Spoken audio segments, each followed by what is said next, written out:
अच्छा, आज हम पॉलीसेक्राइड्स के बारे में पढ़ेंगे। पॉलीसेक्राइड्स हमारे पास दो तरह के होते हैं, होमोपॉलीसेक्राइड्स और हेट्रोपॉलीसेक्राइड्स। होमोपॉलीसेक्राइड्स वो होते हैं जिनमें हमारे पास जो सब यूनिट होता है ना, मोनोमर्स, वो सेम होता है। ठीक है, फॉर एग्जांपल जैसे स्टार्च हमारे पास एक पॉलीसेक्राइड है जिसमें ग्लूकोज के सब यूनिट्स की ही आगे मल्टीप्लीकेशन होती है, डिवीजन होती है। मतलब एक जैसे ग्लूकोज मोनोमर है, ठीक है, मोनोसेक्राइड है, उसी मोनोसेक्राइड्स को मल्टीपल मतलब उसके मॉलिक्यूल्स प्रेजेंट होंगे स्टार्च के अंदर। तो एक ही तरह का अगर यूनिट होगा तो किसी भी पॉलीसेक्राइड में, तो उसको हम कहेंगे होमोपॉलीसेक्राइड। होमो मीन सेम, उसके अंदर सेम मोनोसेक्राइड होता है। जबकि नो हेट्रोपॉलीसेक्राइड में क्या होता है कि हमारे पास जो मोनोसेक्राइड से मिलकर वो बना होता है ना, वो सारे डिफरेंट होते हैं, सेम तरह के नहीं होते। ठीक है, होमोपॉलीसेक्राइड में हमारे पास है हेक्सोसेंस में, हेक्सोसेंस मतलब 6 कार्बन कंटेनिंग जो जिसके अंदर मोनोसेक्राइड्स होते हैं वो होते हैं।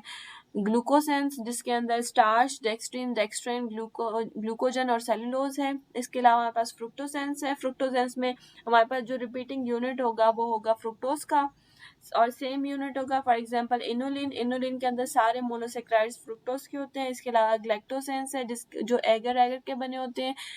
एंड देन एन एसिटाइल ग्लूकोसेन जो काइटिन से बने होते हैं। हेट्रोपॉलीसेक्राइड में हमारे पास दो तरह के हैं, नाइट्रोजनस और नॉन नाइट्रोजनस।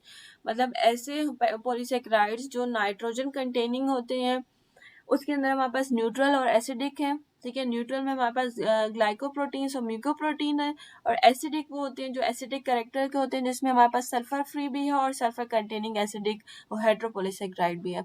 सल्फर फ्री जो उसमें है हाइलुरोनिक एसिड है, और सल्फर कंटेनिंग जो है वो है कॉन्ड्राइटन सल्फेट और हेपरिन। ठीक है, हेपरिन वैसे हमारे पास एंटीकोगुलेंट भी होता है, इसको आगे मजीद डिटेल से एक्सप्लेन करेंगे। और नॉन नाइट्रोजन्स में हमारे पास प्लांट गम्स जितनी होती हैं पॉलीसेक्राइड्स होती हैं, और पेक्टिन जो होते हैं ना वो पॉलीसेक्राइड होते हैं। नॉन नाइट्रोजनस होते हैं और हेट्रोपॉलीसेक्राइड होते हैं। स्टार्ट से हम स्टार्ट करते हैं। बेसिकली हम अभी होमोपॉलीसेक्राइड को पहले पढ़ेंगे। ठीक है, होमोपॉलीसेक्राइड में हेक्सोसेंस में हमारे पास स्टार्च आता है। It is stored form of carbohydrates of plant. ठीक है, प्लांट में ये प्रेजेंट होता है, स्टोर्ड फॉर्म में होता है। It never exist in animals, animals में ये प्रेजेंट नहीं होता। Present in cereals such as wheat and rice and tubers such as potatoes. Cereals में प्रेजेंट होता है, फॉर एग्जांपल व्हीट में होता है और राइस में होता है, और ट्यूबर्स जो होते हैं उनमें पोटैटोज में ये प्रेजेंट होता है। It is in the form of starch granules. The core of the granule is amylose and the shell is amylopectin. ठीक है, स्टार्च ग्रेन्यूल्स की फॉर्म में ये प्रेजेंट होता है। इसके जो इनर पार्ट होता है जिसको हम कोर कहते हैं, वो बना होता है अमाइलोज का, और जो इसका आउटर पार्ट होता है जिसको हम शेल कहते हैं वो बना होता है अमाइलोपेक्टिन का। 20% स्टार्च ग्रेन्यूल में जो होता है ना अमाइलोज होता है, और 80% अमाइलोपेक्टिन होता है। ठीक है, ये स्टार्च की फर्दर टाइप्स है अमाइलोज और अमाइलोपेक्टिन। इसमें डिफरेंस क्या होता है, वो सिर्फ ब्रांचिंग का होता है, और जिसकी आपस में लिंकेज होते हैं ना उसका डिफरेंस होता है। Due to its high molecular weight, it forms colloidal solution in hot water. अगर molecular weight ज़्यादा होता है तो वो colloidal solution बनाते हैं, और स्टार्च अपना colloidal solution hot water में बनाता है। ठीक है, cold water में ये soluble नहीं होता। अच्छा, स्टार्च के अंदर हम अमाइलोज की बात करें तो amylose straight chain compound present in the form of glucose units linked by alpha 1,4 glycosidic bond of helix formed of a large number of alpha glucose. अच्छा, अमाइलोज क्या होती है? अमाइलोज स्ट्रेट चेन होता है ग्लूकोज मॉलिक्यूल का। मतलब अगर हम एक ग्लूकोज मॉलिक्यूल को दूसरे ग्लूकोज मॉलिक्यूल के साथ बॉन्ड बनवाए, glycosidic bond by alpha 1,4 linkage, ठीक है, तो वो एक सब यूनिट बनाएगा अमाइलोज का, और इसके मल्टीपल सब यूनिट्स होते हैं इसी तरह के लिंकेज के साथ, और ये हेलिक्स की फॉर्म में होता है जैसे यहाँ पे शो हुआ है, और स्ट्रेट चेन होता है। और 1,4 ग्लाइकोसिडिक बॉन्ड इसमें प्रेजेंट होता है, अल्फा 1,4 ग्लाइकोसिडिक बॉन्ड।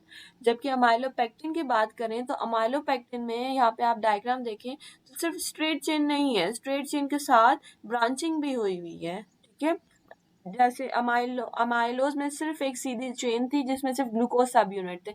अमाइलोपेक्टिन में ग्लूकोज सब यूनिट तो होते हैं लेकिन स्ट्रेट चेन नहीं होती। सिर्फ 1 और 4 ग्लाइकोसिडिक लिंकेज नहीं होता, 1 और 6 लिंकेज भी होता है। ठीक है, अगर ऑक्सीजन के साथ से नंबरिंग अगर हम देखें 1 2 3 एंड 4 5 एंड 6, 4 के साथ भी बॉन्ड बनाएगा ये, और ऊपर जो 6 नंबर कार्बन है ना इसका, अमाइलोज का, इस 6 नंबर कार्बन के साथ ये दूसरे ग्लूकोज यूनिट के साथ बॉन्ड बना लेता है। ठीक है, तो इस वजह से ये जो है ना इस तरह ट्री शेप में होता है, ब्रांचिंग इसकी होती है, लेकिन ये स्ट्रेट चेन नहीं होता। It forms the outer coat of the starch granule, ये आउटर कोट में प्रेजेंट होता है स्टार्च ग्रेन्यूल के, और it is insoluble in water. Branch chains formed of large number of alpha glucose unit linked by alpha 1,4 glycosidic linkage। ठीक है, alpha glucose unit इसके अंदर प्रेजेंट होते हैं और इसमें अल्फा 1,4 लिंकेज होती है, along with the branch and by alpha 1,6 glycosidic linkage at the branching point। अच्छा, इसके अलावा अल्फा 1,4 के अलावा हमारे पास अल्फा 1,6 ग्लाइकोसिडिक लिंकेज भी होती है, और ब्रांचिंग पॉइंट क्या होता है, that occurs every 25 to 30 glucose unit. इसका मतलब यह है कि हम स्ट्रेट चेन बनाएंगे और हर 25 to 30 ग्लूकोज यूनिट के बाद इसकी ब्रांचिंग होगी। ठीक है, स्ट्रेट चेन में 25 to 30 यूनिट्स कंटिन्यू रहेंगे, फिर इसकी ब्रांचिंग स्टार्ट होगी। Due to its high molecular weight it forms a colloidal solution. ठीक है, इसका मॉलिक्यूलर वेट ज्यादा होता है, इस वजह से ये भी कोलाइडल सॉल्यूशन बनाते हैं।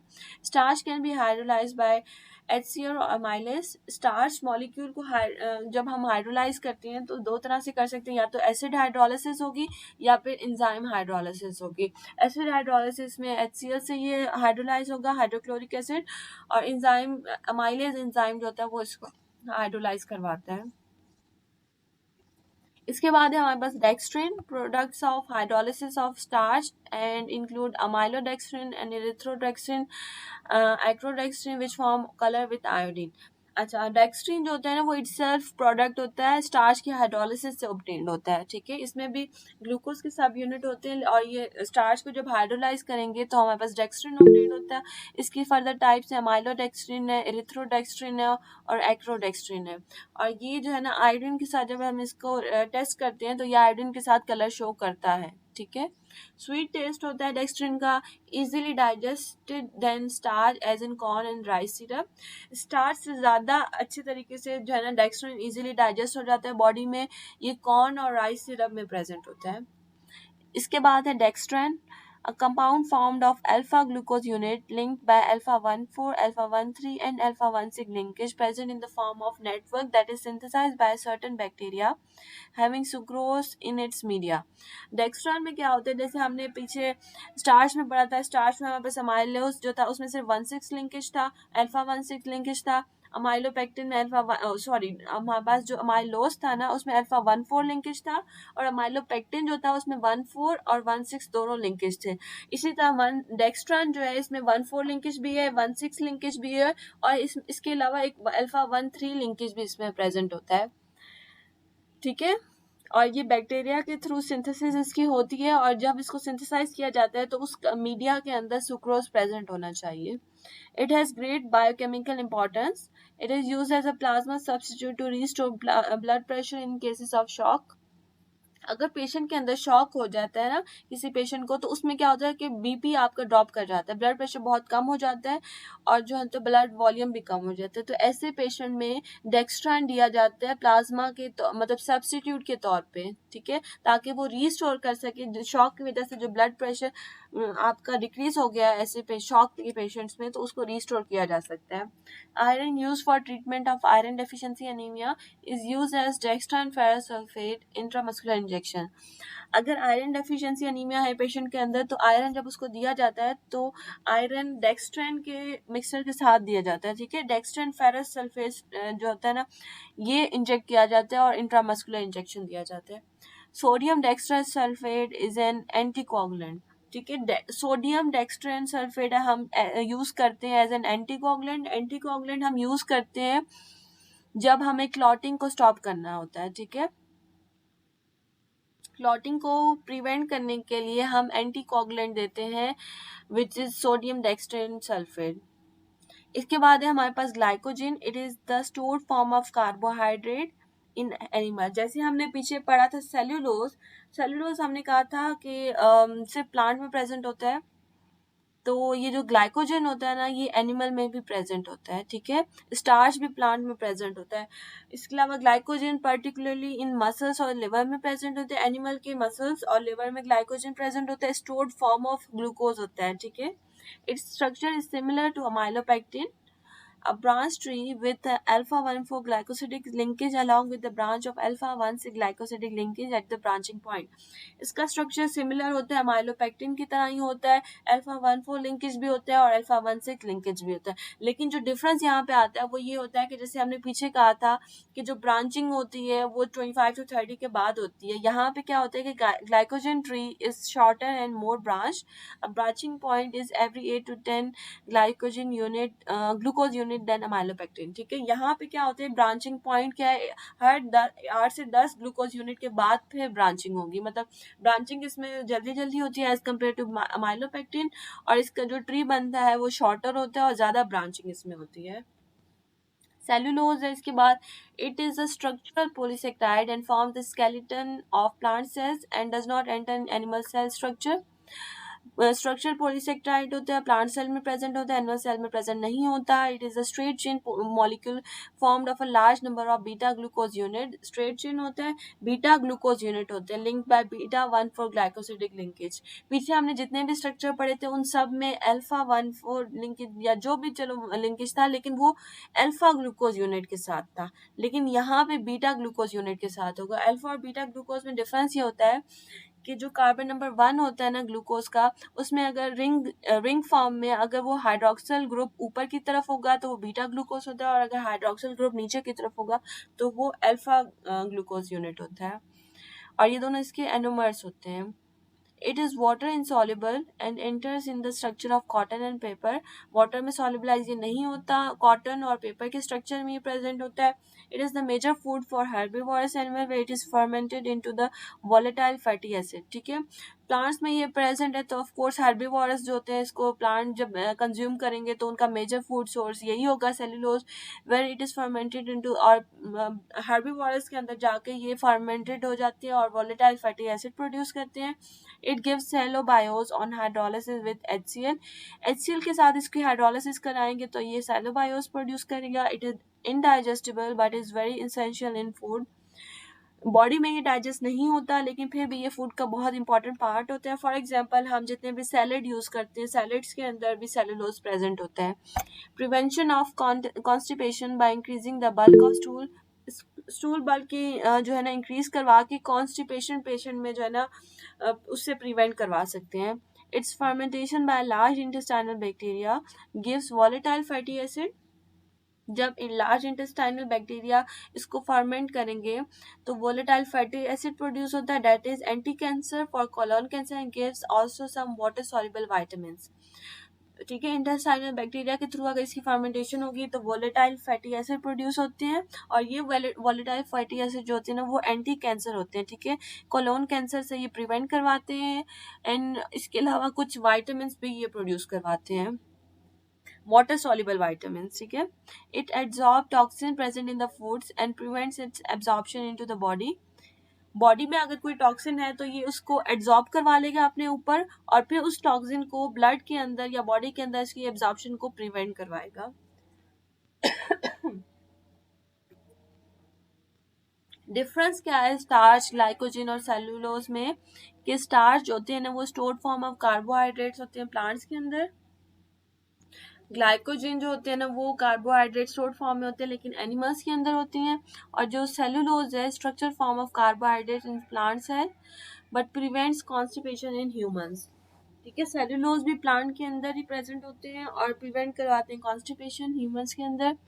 सोर्स क्या है स्टार्च का, it is obtain from wheat, rice, tubers, from for example potatoes. Glycogen muscles और लिवर में प्रेजेंट होते हैं एनिमल्स के।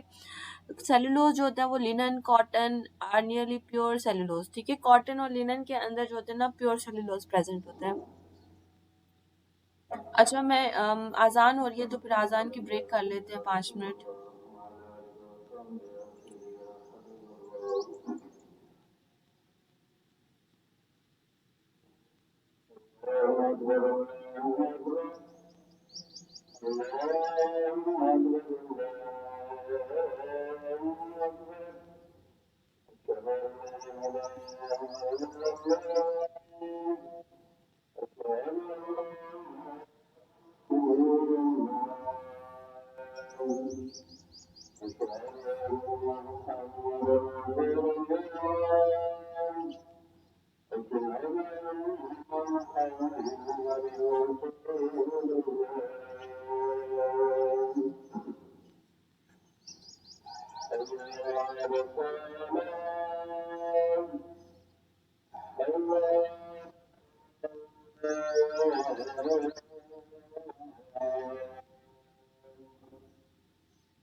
अच्छा ठीक है, सॉल्युबिलिटी की बात हो रही थी। तो सॉल्युबिलिटी, स्टार्च की, amylose is water soluble and amylopectin is insoluble. Starch की हमने बात की थी कि स्टार्च दो तरह के होते हैं, माइलोज और अमाइलोपेक्टिन। इसकी जो फर्दर टाइप्स थी, अमाइलोज वाटर सॉल्युबल है और अमाइलोज इनसॉल्युबल है वाटर में। ग्लाइकोजन जो होता है वो वाटर सॉल्युबल होता है, फॉर्मिंग कोलाइडल सॉल्यूशन। वाटर में सॉल्युबलाइज हो जाता है लेकिन वो कोलाइडल सॉल्यूशन बनाते हैं क्योंकि उसका मॉलिक्यूलर वेट बहुत ज़्यादा होता है। और सेल्यूलोज भी वाटर में इनसॉल्युबल होता है। Nature of the chain, starch के अंदर ग्लाइकोजन और सेलुलोज में कौन से हमारे पास बॉन्डिंग होती है उसको अगर हम देखें तो amylose is helical straight chain, alpha glucose unit link by alpha 1,4 glycosidic bond. Amylose जो होता है वो हेलिकल स्ट्रेट चेन होता है जिसके अंदर अल्फा 1,4 ग्लाइकोसिडिक बॉन्ड होते हैं। अमाइलोपेक्टिन जो होता है वो ब्रांच चेन होता है, इसके अंदर अल्फा 1,4 अल्फा 1,6 दोनों बॉन्ड्स प्रेजेंट होते हैं। Glycogen branch chain similar to amylopectin. Glycogen के अंदर भी जो है ना हमारे पास अल्फा 1,4 और अल्फा 1,6 दोनों बॉन्डिंग होती हैं, अल्फा उसके साथ ग्लाइकोसिडिक बॉन्ड। लेकिन इसमें ये होता है कि ब्रांच चेन जो होते हैं similar to amylopectin by its tree are shorter. इसके जो ट्री का साइज, जो ब्रांचिंग होती है वो शॉर्टर होती है and it has more branching than amylopectin. ठीक है, इसमें ज़्यादा ब्रांचिंग इस वजह से हो रही है क्योंकि अमाइलो स्टार्च में जो होता है वो 25 to 30 यूनिट्स के बाद ब्रांचिंग स्टार्ट होती है, जबकि ग्लाइकोजन में बहुत जल्दी ब्रांचिंग स्टार्ट हो जाती है। सेलुलोज स्ट्रेट चेन होता है, large number of beta glucose unit linked by beta 1,4 glycosidic bond. Cellulose में जो है अल्फा ग्लूकोज नहीं होते, इसमें बीटा ग्लूकोज होते हैं, तो ये बीटा ग्लूकोज की लिंकेज ऑफ 1,4 ग्लाइकोसिडिक बॉन्ड के थ्रू ये प्रोड्यूस होता है। Starch reaction with iodine, iodine ऐसा हमारे पास एक बायोकेमिकल टेस्ट होता है जिसको हम कार्बोहाइड्रेट के लिए टेस्ट करते हैं। Amylose give blue colour and amylopectin gives red colour. ठीक है, अगर हम स्टार्च को टेस्ट करें तो जो अमाइलोज है, अमाइलोज हमें ब्लू कलर देगा और अमाइलोपेक्टिन रेड कलर देगा। ग्लाइकोजन गिव रेड कलर और सेलुलोज जो होता है ना वो कोई कलर नहीं देता है। तो इस तरह हमें पता चल जाता है कि हमारे पास सैंपल में कौन सा पॉलीसेक्राइड प्रेजेंट है, उसके रिजल्ट से हमें पता चल जाएगा। डाइजेस्टिबिलिटी की बात करें तो इट हाइड्रोलाइज बाय HCl और amylase into dextrin and maltose. Starch की हाइड्रोलिसिस से जो है ना हमें डेक्स्ट्रिन और माल्टोस प्रोड्यूस होता है और इसकी हाइड्रोलिसिस एसिड हाइड्रोक्लोरिक एसिड से भी हो सकती है और एंजाइम अमाइलेज से भी हो सकती है। Glycogen digestible by amylase into dextrin और माल्टोस, ये भी अमाइलेज से डाइजेस्ट हो जाते हैं और डेक्स्ट्रिन और माल्टोस प्रोड्यूस करता है। Cellulose is non-digestible but acid hydrolysis gives cellubiose. Cellulose generally digestible नहीं होता बॉडी के अंदर, लेकिन एसिड हाइड्रोलिसिस अगर हम करें तो ये सेलोबायोस प्रोड्यूस करता है।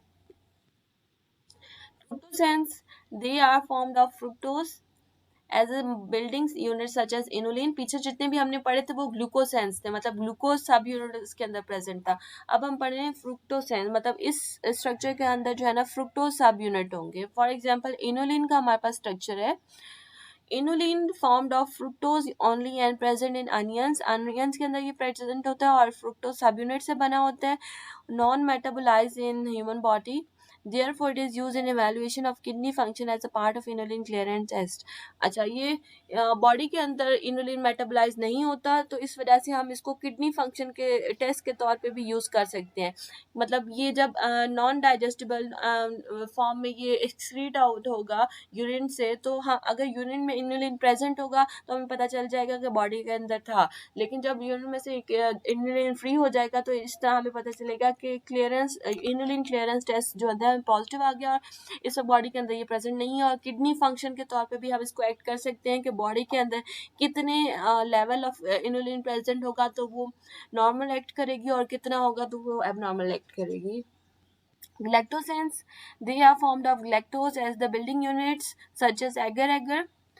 ग्लैक्टोजेंस में क्या होता है कि ग्लैक्टोज मोनोसेक्राइड जो होता है वो बिल्डिंग यूनिट के तौर पे एक्ट करता है. इसकी एग्जांपल है एगर. बायोकेमिकल इंपॉर्टेंस क्या है इसकी कि it is use for growth of bacteria and mammalian cells in the culture. जो हमारे पास एगर होता है ना, एगर हम यूज़ करते हैं एज अ कल्चर मीडिया के तौर पे. कल्चर मीडिया क्या करवाता है, वो माइक्रोब्स की ग्रोथ को इन्हांस करवाता है, उसको फूड प्रोवाइड करता है ताकि माइक्रोब्स की ग्रोथ हो सके, और उस माइक्रोबियल ग्रोथ को फिर हम आगे माइक्रोबायोलॉजिकल टेस्ट में यूज़ करते हैं. ठीक है, स्टेरिलिटी टेस्ट वगैरह इनमें यूज़ होता है. इसके अलावा मेमेलियन सेल्स की ग्रोथ भी ये करवाता है. It imbibes water and increase intestinal content to prevent and treat constipation. Body में अगर ग्लैक्टोसेंस इनटेक किया गया है तो ये क्या करेगा, इट इम्बाइब्स वाटर को एब्जॉर्ब करवाएगा, जिसकी वजह से जो इंटेस्टाइनल कंटेंट है उसको ये इंक्रीज करवा देगा, बल्क को इंक्रीज करवा के ये कॉन्स्टिपेशन को ट्रीट करवाएगा. ठीक है. Some electrophoresis gels is formed of it. Electrophoresis एक जो प्रोसेस होता है, मैकेनिज्म होता है, उसमें जो हम जेल यूज़ करते हैं वो जेल भी एगर के बने हुए हो सकते हैं, क्योंकि ये वाटर को इम्बाइब्स कर रहा है तो ऑफ कोर्स ये उसकी विस्कोसिटी को इन्हांस करवा देगा, तो ये जेल के तौर पे भी एक्ट कर सकता है. इसके अलावा है N-acetyl glucosans.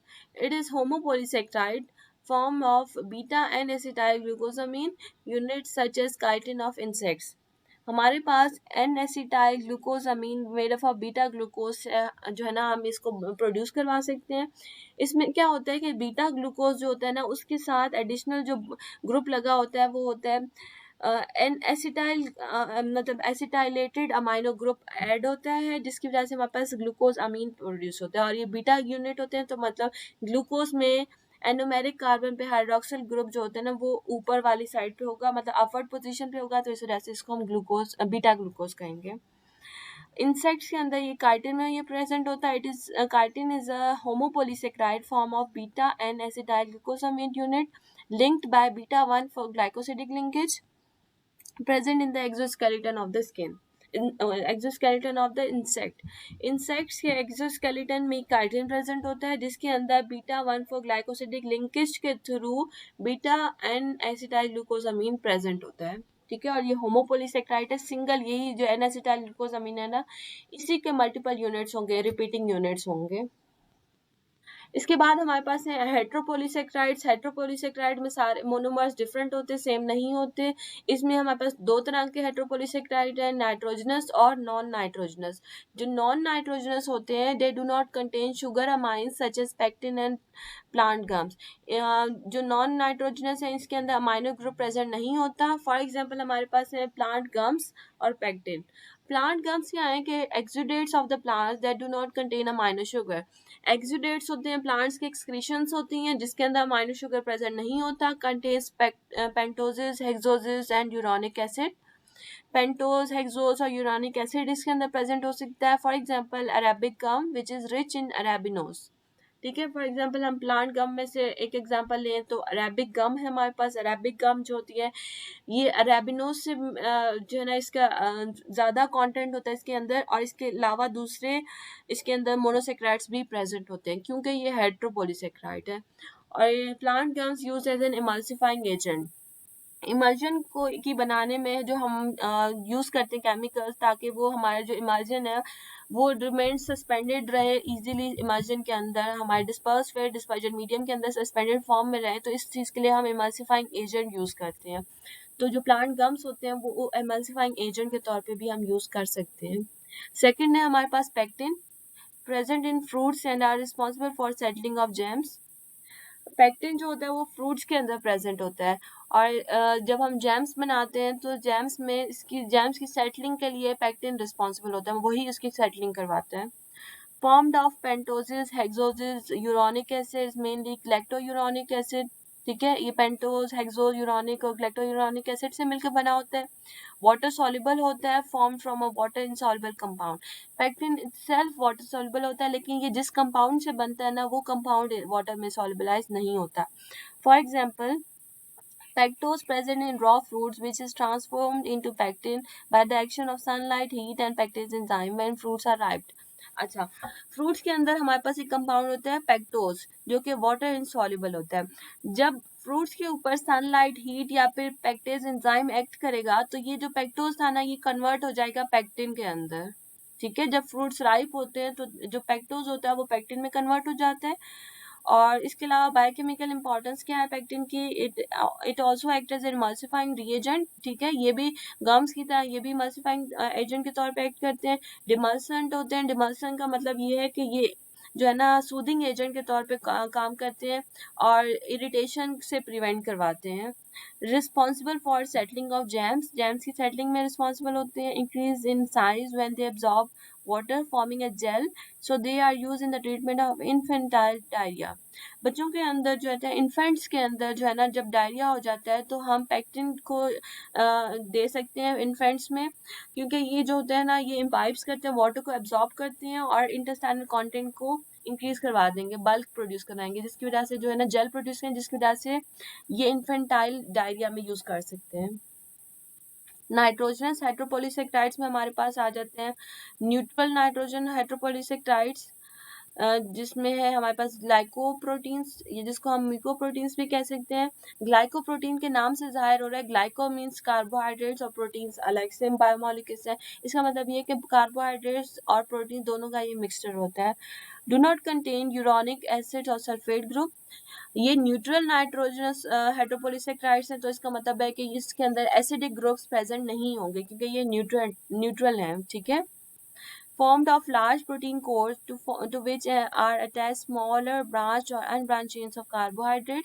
इसमें क्या होता है कि हमारे पास जो इनर कोर होती है ना, जो इनर मटेरियल होता है वो प्रोटीन का बना होता है, और इसकी जो आगे से ब्रांचिंग और अनब्रांच जो चेन्स होती है ना, वो सारी कार्बोहाइड्रेट्स की बनी होती है, क्योंकि ग्लाइकोप्रोटीन्स है ना, इसमें प्रोटीन और कार्बोहाइड्रेट्स दोनों होंगे। कोर प्रोटीन की बनी होगी और ब्रांचिंग इसकी कार्बोहाइड्रेट्स की होगी। कार्बोहाइड्रेट प्रेजेंट इंक्लूड, इसके अंदर जो कार्बोहाइड्रेट्स होते हैं वो हेक्सोजेस हो सकते हैं, पेंटोजेस, अमाइनो शुगर और डी ऑक्सी शुगर्स। हेक्सोजेस में हमारे पास मैनोज, गैलेक्टोज और ग्लूकोज होती है। इसमें ग्लूकोप्रोटीन्स के अंदर पेंटोजेस में जाइलोस और रेबिनोज, अमाइनो शुगर में ग्लूकोसामीन है, ग्लैक्टोजामीन है।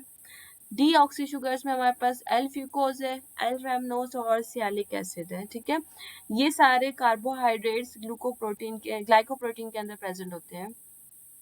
डिस्ट्रीब्यूशन इसकी किस तरह से है कि glycoproteins are widely distributed in mammalian tissue. They include mucin of epithelium lining of the gastrointestinal tract. अच्छा, बॉडी के अंदर ये डिफरेंट पार्ट्स में ये प्रेजेंट होता है ग्लाइकोप्रोटीन। पहली एग्जांपल ये है कि बॉडी के एपिथेलियल लाइनिंग में प्रेजेंट होता है, जीआईटी के अंदर, हमारे पास जो गैस्ट्रोइंटेस्टाइनल ट्रैक होता है उसके अंदर, यूरोजेनिटल इन मेल्स और रेस्पिरेटरी ट्रैक्स में ये प्रेजेंट होते हैं, वहाँ पे ये लुब्रिकेंट और प्रोटेक्टिव के तौर पे एक्ट करता है। ठीक है, लुब्रिकेंट का मतलब ये है कि वहाँ पे फ्रिक्शन को रिड्यूस करवाएगा और प्रोटेक्शन प्रोड्यूस करेगा। Cell membranes where they play an important part is cell cell attachment. Cell membrane में भी हमारे पास ग्लाइकोप्रोटीन्स होती हैं और वहाँ पे ये सेल के साथ अटैचमेंट में ये हेल्पफुल होता है। ब्लड ग्रुप्स में ये प्रेजेंट होता है, ए और बी एंटीजन में। Minerals and vitamin transferring protein transferrin में प्रेजेंट होता है। ट्रांसफेरिन क्या है, वाइटामिन और मिनरल को ट्रांसपोर्ट करती है प्रोटीन। ठीक है, इस प्रोटीन में ये हो सकता है, इसकी प्रोटीन की बाइंडिंग में इन्वॉल्व होता है। इम्यूनोग्लोबिन्स में प्रेजेंट होता है, हमारे पास जो एंटीबॉडीज होती हैं, IgG, IgM, IgA, different antibodies उसमें प्रेजेंट होता है। Some hormones for example anterior pituitary hormone, luteinizing hormones and follicular stimulating hormones। ठीक है, कुछ इन हार्मोन्स के अंदर भी ये प्रोटीन ग्लाइकोप्रोटीन्स प्रेजेंट होता है। Some enzymes such as peptidases and alkaline phosphatase इसमें प्रेजेंट होता है। इंट्रिंसिक फैक्टर में प्रेजेंट होता है। इंट्रिंसिक फैक्टर क्या करवाता है, विटामिन B12 की एब्जॉर्प्शन करवाता है, ठीक है। तो ये इस इंट्रिंसिक फैक्टर के में डिस्ट्रीब्यूट हुआ होता है। Structural function as a part of collagen of connective tissue, हमारे कनेक्टिव टिश्यू में जो कोलेजन प्रेजेंट होता है ना, ये वहाँ पे भी डिस्ट्रीब्यूट हुआ होता है, ठीक है। तो इसका मतलब ये है कि ग्लाइकोप्रोटीन, जिनको हम म्यूकोप्रोटीन्स भी कहते हैं, ये ह्यूमन बॉडी के अंदर बहुत ज़्यादा जगहों पे डिस्ट्रीब्यूट हुए हुए होते हैं, ठीक है। इसके बाद हमारे पास है एसिडिक नाइट्रोजनस हेट्रोपोलीसेक्राइड, ठीक है। जो पहले हमने अभी पढ़े थे वो नॉन एसिडिक थे ग्लाइकोप्रोटीन, और ये एसिडिक है। एसिडिक में हमारे पास एक हाइलुरोनिक एसिड है और दूसरा हमारे पास कॉन्ड्राइटिन सल्फेट है, ठीक है। हाइलुरोनिक एसिड जो होते हैं वो सल्फर फ्री होते हैं, म्यूकोपोलीसेक्राइड्स होते हैं, sugar units are not sulphate, they are formed of beta D and acetylglucosamine और linked होते हैं with beta D glucuronic acid by altering beta 1,3 and beta 1,4 glycosidic linkage. Biochemical importance ये है कि the molecules is coiled and entwined, making a very firm gel which prevent bacterial invasion of the skin. ये molecules होते हैं ना, वो coiled form में होती हैं, इंटविंड होती हैं और ये जेल बनाते हैं, और ये जेल क्या करता है, बैक्टीरिया की इन्वेजन से प्रिवेंट करवाता है स्किन को, ठीक है। It is present in connective tissue of matrix vitreous humour, matrix में ये प्रेजेंट होता है, आइज के अंदर वेट्रस ह्यूमर में प्रेजेंट होता है, स्किन के अंदर प्रेजेंट होता है, साइनोवियल फ्लूइड में होता है। साइनोवियल फ्लूइड क्या होता है, हमारे जॉइंट्स में जो फ्लूइड प्रेजेंट होता है ना, ठीक है, उस फ्लूइड को हम साइनोवियल फ्लूइड कहते हैं। Around the ovum and in umbilical cord to present the full form of these structures, ठीक है। इन जगहों पे ये प्रेजेंट होता है। Hyaluronic acid imbibes water and form an incompressible substance due to the presence of several hydroxyl groups which create negative charge causing repulsion between the carbohydrate units, enabling the molecule to perform its function as a lubrication in joints, for example synovial fluid. अच्छा, hyaluronic acid क्या करता है, water को absorb करवाता है, water को absorb करवाने के बाद ये जिस सब्सटेंस में कन्वर्ट होता है वो इनकम्प्रेसिबल होता है due to several hydroxyl group. Hyaluronic acid में हमारे पास बहुत ज़्यादा हाइड्रोक्सिल ग्रुप प्रेजेंट होते हैं, जिसकी वजह से इसके ऊपर नेगेटिव चार्ज आता है और ये रिपल्जन कॉज करवाते हैं। इस वजह से इसकी इस प्रॉपर्टी की वजह से ये लुब्रिकेशन के तौर पे यूज़ हो सकता है, लुब्रिकेशन के तौर पे यूज़ होता है, तो ये फ्रिक्शन को रिड्यूस करवाएगा, फ्रिक्शन को रिड्यूस करवाएगा। तो हम ऐसी कंडीशंस जिसमें बॉडी में हमारे पास साइनोवियल फ्लूइड जॉइंट्स में जो होते हैं ना, रिडक्शन फ्रिक्शन इंक्रीज हो जाती है और रेजिस्टेंस और फ्लूइड कमी हो जाता है, वहाँ पे ये लुब्रिकेशन के तौर पे एक्ट कर सकता है। Hyaluronidase enzyme or spreading factor, it is the enzyme that hydrolyze hyaluronic acid। अच्छा, हाइलुरोनिक को हाइड्रोलाइज करने के लिए जो हमारे पास एंजाइम होता है उसको हम कहते हैं हाइलुरोनिडेज एंजाइम। हाइलुरोनिडेज, ठीक है, इसके नाम से है, आगे एज लिखा हो, ASE जहाँ पे भी लिखा होता है वो सारे एंजाइम्स ही होते हैं, ठीक है। इसको स्प्रेडिंग फैक्टर भी कहते हैं। It is present in sperms to help penetration of the ovum and fertilisation, ये फर्टिलाइजेशन में भी इन्वॉल्व होता है। It is present in some virulent strain of bacteria that are able spread through infected wound। Virulent strain में भी ये present होते हैं, और अगर बॉडी में कहीं पे कोई wound है स्किन के ऊपर तो वहाँ पे भी हम इसको यूज कर सकते हैं एज अ मेडिसिन, ताकि ये ट्रीट करे फाइब्रोसिस को एंड डिजोल्व म्यूकस, ठीक है। फाइब्रोसिस में यही होता है कि वूंड हीलिंग के प्रोसेस को हम फाइब्रोसिस कहते हैं, तो वूंड हीलिंग में ये इन्वॉल्व होते हैं और म्यूकस वहाँ पे जो होगा वूंड में उसको ये डिजोल्व करवाएगा। सल्फर कंटेनिंग म्यूकोपॉलीसेक्राइड्स में हमारे पास है कॉन्ड्राइटन सल्फेट। कॉन्ड्राइटन सल्फेट की फर्दर 3 टाइप्स है, कॉन्ड्राइटन सल्फेट A, B और C। सिर्फ इसमें लिंकेजेस का डिफरेंस है कि इट इज A जो होता है वो beta N acetyl glucosamine 4 sulphate किससे बना होता है, इसके अलावा हमारे पास बीटा ग्लूकुरोनिक एसिड होता है linked by alternating beta 1,3 and beta 1,4 glycosidic linkage. जबकि कॉन्ड्राइटन सल्फेट में क्या होता है कि हमारे पास जो beta N acetyl glucosamine 4 sulphate जैसे कि 1A में भी है, लेकिन यहाँ पे बीटा ग्लूकुरोनिक एसिड के बजाय बीटा एल आइडुरोनिक एसिड होता है जो कि 1,3 बीटा 1,4 लिंकेजेस बनाता है। कॉन्ड्राइटन सल्फेट C में क्या है, यहाँ पे भी beta N acetyl glucosamine 6 sulphate होता है और बीटा ग्लूकुरोनिक एसिड होता है, और ये बीटा 1,3 और बीटा 1,4 लिंकेजेस बनाते हैं। आई के अंदर ये कॉर्निया में प्रेजेंट होता है, इसके अलावा टेंडन्स में बॉडी में प्रेजेंट होता है, लिगामेंट्स, बोन्स, कार्टिलेज और कनेक्टिव टिश्यू में प्रेजेंट होता है, ठीक है। कॉन्ड्राइटन मोस्टली जितना कंसिडर किया जाता है ना, ये कार्टिलेज और बोन्स वगैरह में प्रेजेंट होता है। They absorb water form incompressible substance by means of their ionizer by hydroxyl and sulfate group, creating negative charge leading to repulsion between the molecule. कॉन्ट्रैक्टिव sulphate जो होते हैं ना वो वाटर को एब्जॉर्ब करवाते हैं, वाटर एब्जॉर्प्शन के बाद जो है ना ये इनकम्प्रेसिबल सब्सटेंस में कन्वर्ट हो जाते हैं और इसके ऊपर हाइड्रोक्सिल और सल्फेट ग्रुप दोनों प्रेजेंट होते हैं, तो नेगेटिव चार्ज भी ये क्रिएट करेंगे जिसकी वजह से ये मॉलिक्यूल्स रिपल्जन कॉज करवाते हैं। लास्ट है हमारे पास heparin. Heparin, it is formed of long repeat of sulfated alpha glucosamine and sulfated beta L ioduronic acid linked by alternating alpha and beta 1 for glycosidic linkage। ठीक है, ये दोनों compound इसमें present होते हैं और लिंकेज इसमें अल्फा बीटा 1 for glycosidic होता है। Synthesised on a core protein source, it is produce by the mast cells. ये मास्ट बॉडी के अंदर किडनीज, लंग्स और लिवर और स्किन के अंदर जितने मास्ट सेल्स होते हैं ये उस जगह पे प्रेजेंट होता है और वहाँ ये इसका सोर्स है, mast cells of kidneys, lungs, skin and liver. Function क्या करता है? It is an anticoagulant and prevents an intravascular clotting. Body में जब ब्लड में क्लॉटिंग होती है तो हेपरिन को हम यूज करते हैं एज एन एंटीकोगुलेंट। ठीक है, कहीं पे बॉडी में जो है ना क्लॉटिंग बहुत ज़्यादा हो गई है तो उस और क्लॉटिंग फैक्टर्स जितने भी होते हैं ना, it interferes with activated clotting factor. हमारी बॉडी के अंदर डिफरेंट क्लॉटिंग फैक्टर्स होते हैं जो बॉडी में कहीं पे ब्लीडिंग हो जाती है तो उस ब्लीडिंग को स्टॉप करने के लिए वो क्लॉटिंग फैक्टर रिलीज होते हैं। For example thrombin, clotting factor 9, clotting factor 10, 11 and 12, ये सारे क्लॉटिंग फैक्टर्स होते हैं जो बॉडी में ब्लड की कोगुलेशन करवाते हैं, उनको ब्लड को स्टॉप कराते हैं, उनकी ब्लीडिंग को स्टॉप करवा के क्लॉटिंग करवाते हैं। और जो हमारा हेपरिन है ना, हेपरिन इस क्लॉटिंग को इसके अगेंस्ट एक्ट करेगा, इस क्लॉटिंग को प्रिवेंट करवाएगा। ठीक है, इस वजह से इसको हम कहते हैं anti coagulant. Anti means against और ये कोगुलेशन को स्टॉप करवा रहा है। ठीक है, इसके अलावा through activation of anti thrombin 3। अच्छा, ये जितने भी क्लॉटिंग फैक्टर्स थे ना इन सबको ये स्टॉप करवा देगा। कैसे स्टॉप करवाएगा? ये एंटी थ्रोम्बिन 3 को एक्टिवेट करवा देगा। जब एंटी थ्रोम्बिन 3 एक्टिवेट होगा तो ये जो हमारा पाथवे था ना, intrinsic pathway of blood clotting, ये वाला जो पाथवे है ना ये स्टॉप हो जाएगा, जिसमें हमारे पास थ्रोम्बिन है, डिफरेंट क्लॉटिंग फैक्टर्स हैं, ये सारे जो है ना क्लॉटिंग फैक्टर्स इनकी जो है ना एक्टिवेशन स्टॉप हो जाएगी थ्रू एंटी थ्रोम्बिन 3। और एंटी थ्रोम्बिन 3 को कौन एक्टिवेट करवाएगा? Heparin. Therefore, it is used in cases of increased coagulability। तो अगर ऐसा कोई केस है जिसमें कोगुलेशन बहुत ज़्यादा है ब्लड के अंदर, for example cardiac ischaemia, deep venous thrombosis, तो ऐसी कंडीशंस में, ऐसी डिजीजेस के अंदर जो है ना हम हेपरिन को देते हैं। ठीक है, ताकि वो क्लॉटिंग को प्रिवेंट करवा सके और ब्लड फ्लो जो है ना वो इजीली हो सके। It binds and activates lipoprotein lipase enzyme, the plasma clearing factor, to clear the turbid plasma from the absorbed lipid after meals। अच्छा, इसके अलावा ये जो है ना लाइपोप्रोटीन के साथ भी बाइंड करते हैं और एंजाइम लाइपोप्रोटीन लाइपेज एंजाइम को एक्टिवेट करवा देता है।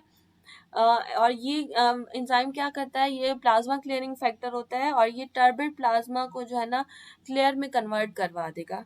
ठीक है, टर्बिड होगा, विस्कोसिटी ज़्यादा होगी तो वो उसकी जो है ना फ्लो प्रॉपर्टी इतनी अच्छी नहीं होगी ब्लड में से, तो ये उस टर्बिडिटी को कम करवा देता है। It regulates the action of heparin binding growth factor. ये हेपरिन क्या करता है? ग्रोथ फैक्टर्स को भी के साथ बाइंड करते हैं और उनके उसको रेगुलेट करवा देगा, उसके एक्शन को। Structural role in extra cellular matrix. Extra cellular matrix में ये प्रेजेंट होता है, वहाँ पे स्ट्रक्चरल रोल होता है। It affect cell and cell matrix interaction to modulate development, cell proliferation, apoptosis and differentiation. ठीक है, एक्स्ट्रा सेलुलर मैट्रिक्स में इसका क्या फ़ायदा होता है कि ये सेल के साथ इंटरेक्शन करवाते हैं, सेल की मैट्रिक्स के साथ इंटरेक्शन करवाते हैं और सेल की प्रोलिफरेशन, अपोप्टोसिस और डिफरेंशिएशन में ये इन्वॉल्व होता है। ठीक है, सेल प्रोलिफरेशन में डिवीजन और डिफरेंशिएशन में भी डिवीजन होती है। अपोप्टोसिस में जो होता है ना प्रोग्राम सेल डेथ होती है, तो इन सारी चीज़ों में ये इन्वॉल्व होता है। ठीक है, तो ये था हमारा कार्बोहाइड्रेट्स का पॉलीसेक्राइड्स। यहाँ पे हमारा पॉलीसेक्राइड एंड हो जाता है। तो यहाँ तक आप लोग पढ़ के आइएगा। अगर आप लोगों का कोई भी क्वेश्चन हुआ तो आप लोग मुझसे पूछ लेना।